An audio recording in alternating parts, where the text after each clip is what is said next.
Welcome back to the Hillbilly RV channel. Today we're going to have a tech talk number 4. Before we get started, just a few quick things. I did finally find an artist, so we are working on a logo, and once we get a logo, we're probably going to do some hats, and once we get the logo done, then I want to also start on a t-shirt design. So be interested, all of you, to chime in.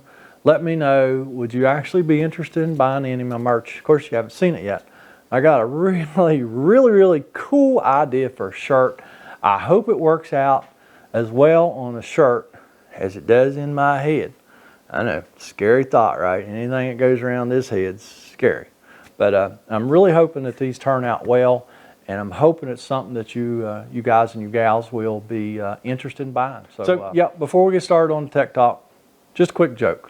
This is a farmer joke, okay, for you farmers out there. This guy was out duck hunting, and he seen a duck flying over, and boom, he shot the duck, right? So he watched the duck, kind of went over and bounced on this barn roof, bounced over in this guy's yard.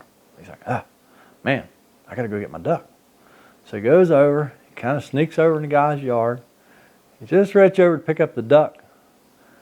Farmer comes out. He's like, hey, what are you doing with my duck? Guy's like, well, it's my duck. I shot it. Farmer's like, yeah, that duck bounced off my roof and landed in my yard. That makes it my duck. Guy's like, well, I don't understand. I shot it. Farmer says, my duck. He's like, well, I really want this duck. Farmer's like, okay, well, let's settle this country style.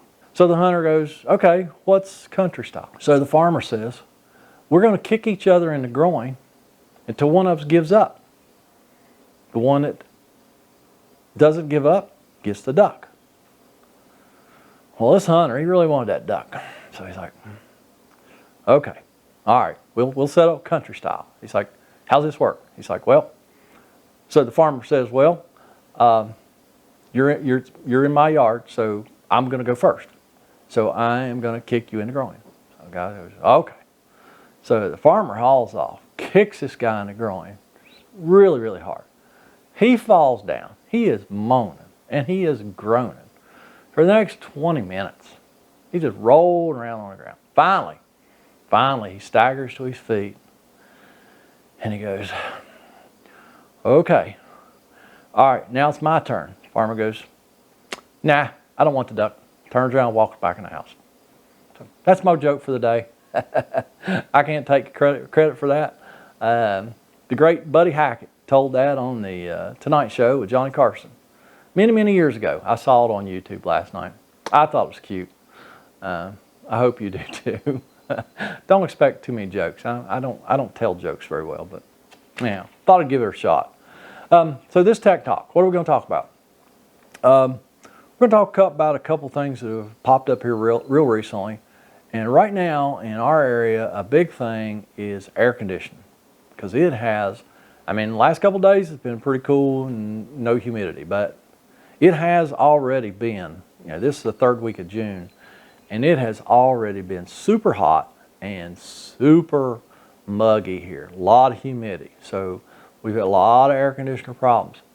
A lot of the problems are air conditioners freezing up. So what causes an RV roof air to freeze up? Okay, a lot of variables here. I'm going to go over a few of them, not all of them, by any stretch of the imagination. Run across one just the other day. It was a non-ducted Dometic air conditioner. Okay, non-ducted. There's no freeze sensor on this. Okay, this guy was in, I don't know, he was somewhere on a river. It was like really hot, crazy hot, and really humid because he was on a river. Well, his air conditioner would work okay for a few hours, and then it would quit blowing, and then quit blowing cold, and he'd cut it off for a couple hours, cut it back on, and it would go again. All right, it was just freezing up. And the non-ducted has no freeze sensors. It has no way of knowing it's freezing up. so it will not defrost. So I told him, I was like, man, that's just the nature of that beast. It's a nice little Class B motorhome, but newer one, but it's just the way the air conditioner is set up. It's just not going to work under those circumstances. It will freeze up. Are there some things that you can do to try and, keep that from happening less often? Yes. Try your best not to keep introducing moist air from outside, because the air conditioner's drying the air mostly. So if you can keep the motorhome closed up, or the RV, whatever, closed up, you'll introduce less moist air into the unit, and that'll help. Make sure your filters are clean. Make sure that your evaporator coils are clean. That's the coils up in the air. If you have a plastic grill inside your camper, take the plastic grill down. Those are the evaporator coils you can see up there. Make sure that they're clean. That's all you can do. Other than that, don't use it when it's super hot, super muggy. When do you want to use it the most? When it's super hot, super muggy. But it's just the way it is. All right. Let's say that you have a ducted unit. That's where your ductwork goes through the camper and the air goes through the ductwork. Now in this situation, you do have a freeze sensor. It should be sensing if the evaporator coils are getting froze over, and it will cut the compressor off, leave the fan run, let things thaw out, and then it will restart the compressor. All right, so now there can be a lot of things in this system that can be causing your air conditioner to freeze up. The number one thing we usually see, and this actually pertains to the non-ducted as well, I think I forgot to mention, but it is a leak, air leak between the intake and the exhaust. So you're mixing the hot and cold air, right where it goes back up into the air conditioner. So that's really bad. You don't want to do that.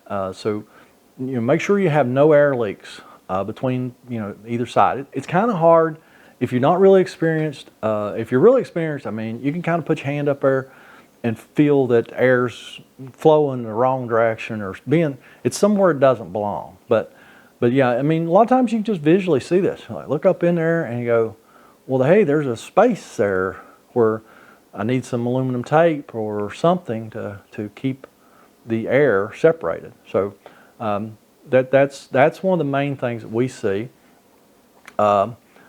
Another one is there could actually be something wrong in the freeze sensor circuit. Either the sensor that goes in the evaporator coils is bad, or the control board is bad. That part of it's bad, and it's not sensing that the air conditioner is freezing up and doing a defrost. Just like in the non-ducted, your coils can be dirty, and that's a restricted airflow, and that will cause them to freeze up sometimes. Introducing too much humid air, you got kids running in and out and in and out and in and out, that will cause them to freeze up, and it'll just kind of overwhelm the air conditioner on a really, really hot day. And to be honest with you, sometimes even if the air conditioner is working perfectly, on a really hot day, it just may not be able to keep up. Campers are not insulated very well. If you watched any of my videos, that one where I done the replaced rubber roof, there's like no insulation in the roof of that thing. They just forgot to put it in.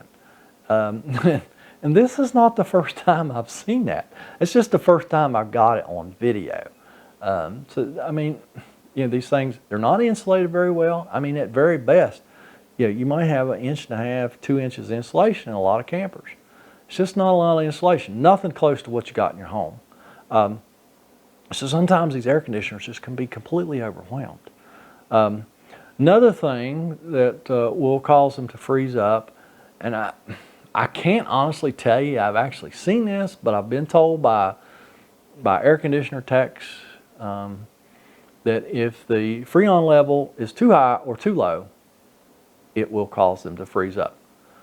I know for a fact I ain't never seen one with too much Freon in it, and usually when they don't have enough, they just don't cool. So freezing over is not really an issue, because at the very best, an RV roof air, there will be a 20-degree differential from the intake to the exhaust. Very best. So that means on a, if your camper is 90 degrees inside, the air coming out is probably only going to be 70. So as that temperature goes down, you know, as the intake temperature continues to go down, the exhaust temperature will continue to go down too. And it will get pretty cold. But another big thing people do is they turn their thermostats down too low.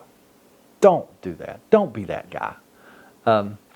Because there again, you're just going to try and overwork this air conditioner, because chances are if you're turning it down really far, it's because it's a really hot, humid day. And you think the farther you turn that thermostat down, the colder the air is going to be coming out. No. 20-degree differential is the best they will ever do. Optimum, perfect conditions, 20 degrees, okay?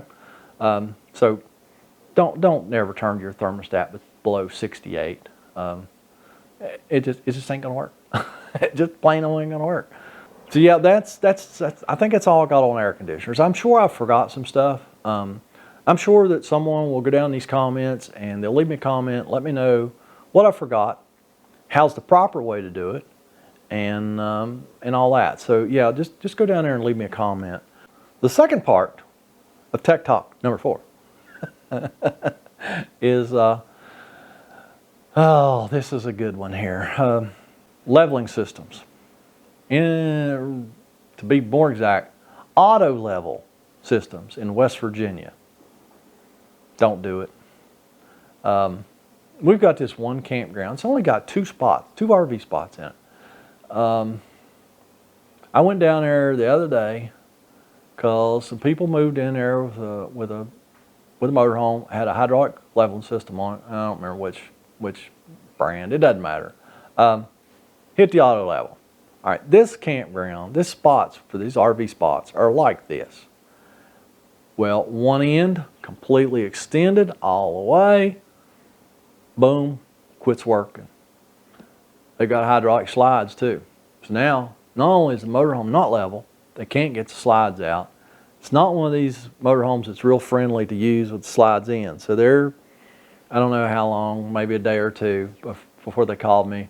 They were trying to use this motorhome and stay in this motorhome with slides all in, and it's sitting on the side of a hill. I get there and all it's done is kick the breaker to the hydraulic pump, reset the breaker.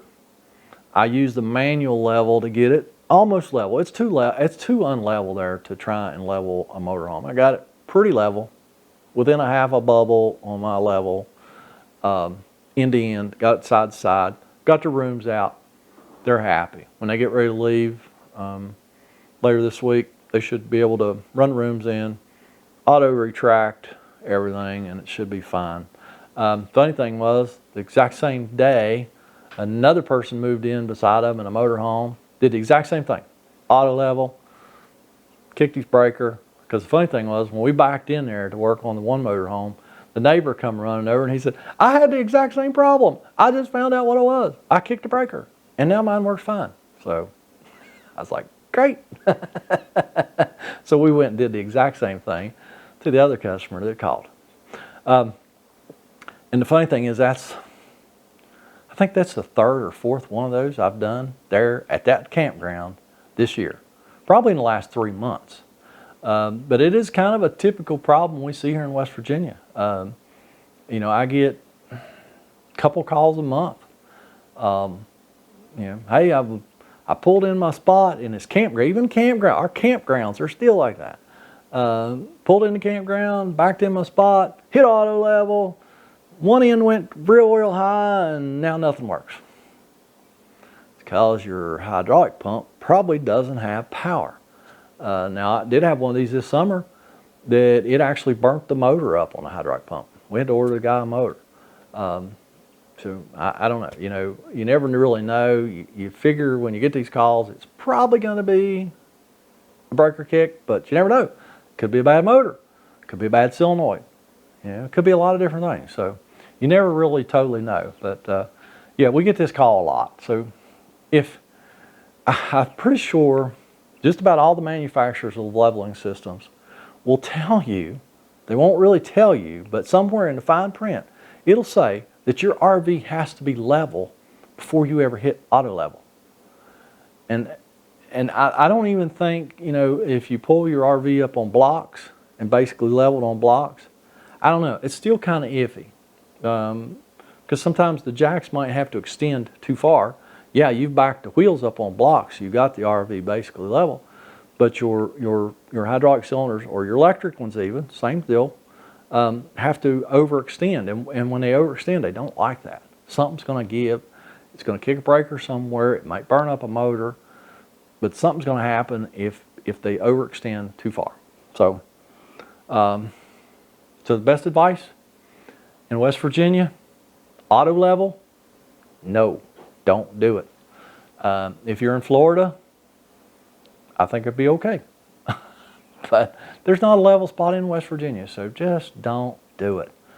I think that's all that I have for this tech talk. Please, you know, I welcome comments. Let me know, you know, how you would do this, your advice, or what you've seen, your experiences, and all that stuff. And like I say, I hope to have some merchandise available real soon. I hope that works out. Please don't forget to like these videos. Don't forget to subscribe. Share them with your friends. And I'm gonna go in my office and start editing this video, and I'll have a fantastic day, and we will see you next time.